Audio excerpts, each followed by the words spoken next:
Amen? Oo. Huwag mong isipin at ito ang mundo natin. Ang mundo natin, pagsamantala lang kayo dito. Dahil ang mundo natin dito sa lupa. At kailangan ng Ama, ang mundo pagsamantala lang. Gawin nyo ang gusto nyo gawin, bigyan nyo ng kasayahan mga kapatid ninyo, pamilya ninyo. Kapamilya ninyo rin ako, sabi ng Diyos. Basta ano mga pangako ay tuparin. Dahil yun lang naman ang hiniling ng Diyos, dahil ang lahat ito, pinahiram ko lang sa inyo. May hangganan kayo. Hindi kayo permitted dito sa lupa. Yan, samantala lang, pasayahin ko kayo. Dapat pasayahin nyo rin ang bumuto sa inyo. Amen? Huwag nyo yung nabusuin. Dahil oras hindi nabuso nyo, pagdating ng isang taon, ulit ng eleksyon, ulit ng mga nakaupo at sino man. Dahil pagsamantala lang tayo lahat dito sa lupa. Mag-ipon tayo ng kayamanan at oras tayo ay kinuha, sa Kanya tayo.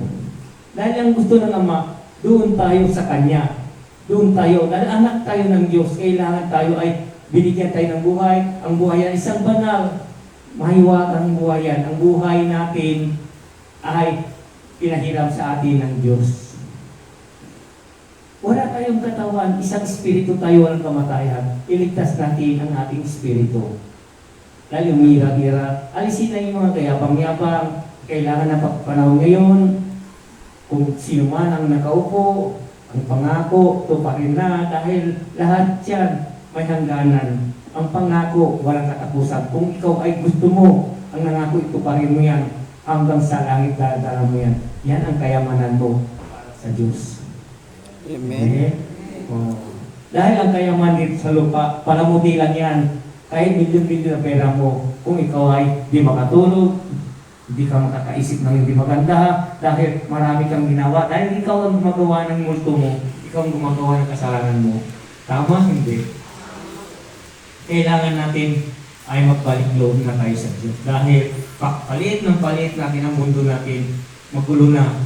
Kulang lang tayo ay mag-king. Kulang na ang may magtuturo sa atin. Kulang na magpapaliwanag sa atin. Kulang na rin magkumbaba natin. Kailangan tayo magkumbaba. Isipin nyo lahat yan pagsamantala. Habang may buhay kayo, binigyan, pinahiram kayo ng buhay ng katawan, dapat magsaya tayo. Kailangan ang mundo, masarap may katawan dito sa lupa. Mag-enjoy kayo. Basta importante ay sa kabutihan lamang. Basta lahat ng kabutihan at pagbabago ninyo, pagmamahal, ang Diyos ay sa inyo. Yung mundo natin, pagsamantala lang. Amen? Amen. Di kaya ako, di ko masasabi kung kailan ako kukunin, kung kailan ako, di ko masasabi yan. Dahil ang Diyos lang ang siyang nakakaalam. Kahit sa inyong lahat, kung di natin alam, kung oras na tayo kukunin, wala tayong magawa. Ang Diyos lang, ang siya, saksi ay siya ang nakakalam kung kailan tayo ay kukunin na. Dahil nasa Kanya ang buhay natin, sa Kanya ang hininga natin, sa Kanya rin ang natin, sa Kanya rin ang lahat. Sa Kanya ang lahat ng pagmamahal sa Kanya lahat. Dahil buhay na walang hanggan, nasa Diyos niyan. Kailangan ito. Tulad natin dito, nagmimisa tayo dito. Nagdarasal tayo. Lagi ko sasabihin sa inyo, bumilig kayo lagi ng bagay na kasi hindi natin alam, isang araw, dalawang araw, nakakasala din tayo. Hindi mo kung sabihin ay hindi. Nakakasala din tayo. Minsan, nakakamura ka. Nagmumura ka, minsan bigla ka, dahil nakakasala ka, minsan nag-isip ka rin hindi maganda, nakakasala ka rin. Dahil ang lahat yan, kailangan ay pagbabago na. Alisin nyo na lahat yan, isipin ninyo kung kayo ay naglilingkod sa patungo sa Kanya. Dahil luminis na kayo ang inyong kalooban. Dahil palit na palit ng mundo natin.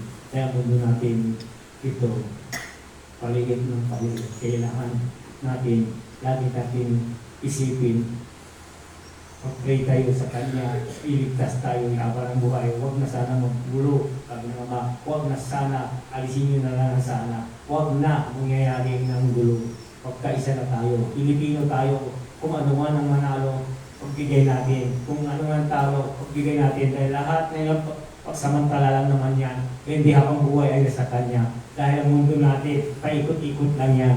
Kung ano man wither lang yan, dahil kailangan ng wither mo, dapat ibigay mo. Kung natalo ka, sige, surrender mo. Para wala ng away, wala ng malungkot, ay masaya ng lahat. Bilang araw ay eleksyon na muli, lumaban ka. Kung ikaw naman tinagpala, ikaw naman nakaupo, dahil tahimik na rin, di ba? Ang kailangan ang katahimikan kasi ang katahimik yung siya ang kaligtasan natin lahat. Pilipino tayo, kailangan magkaisa na tayo. Huwag natin ira yung kapwa natin, yung gusto natin kahit mali, maging tama, yung tama maging mali. Dahil eleksyon natin ito, kung ano man ang nanalo ay nanalo, ipupuri natin na siya, dahil siya ang pinili ng Diyos. Amen. Amen. Wala nang pwede makaupo kung hindi galing sa Kanya. Ang Diyos ang pangyarihan ng lahat. Ang Diyos din ang nagbigay ng buhay. Ang Diyos din ang siya pwede kung ikaw ay pinaupo. Kahit wala kang kahit mangbangka, kahit anong klase ka pang pinaupo ka ng Diyos, ang pangyari ng Diyos ay nasa iyo. Amen? Yan lang naman ang ating sasabihin. Mabuhay ang nanalo lahat. Tuparin ang Kanya ang mga pangako. Tuparin ang pangako niya sa bayan ay mabuhay siya. Ang sa Diyos ay nasa Kanya. Kung siya ay mangako. Dahil ang lahat dyan, pray to Lord, pray to God. Si God lang ang respect natin. Mabuhay tayong lahat. Mabuhay bumoto. Talo man ay hindi mabuhay dahil tapos na ang hirap natin. Irespeto ang nanalo. Maraming salamat sa inyo. Amen.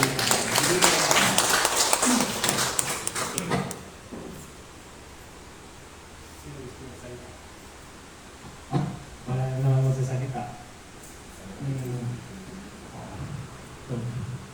Wala naman gusto mong salita.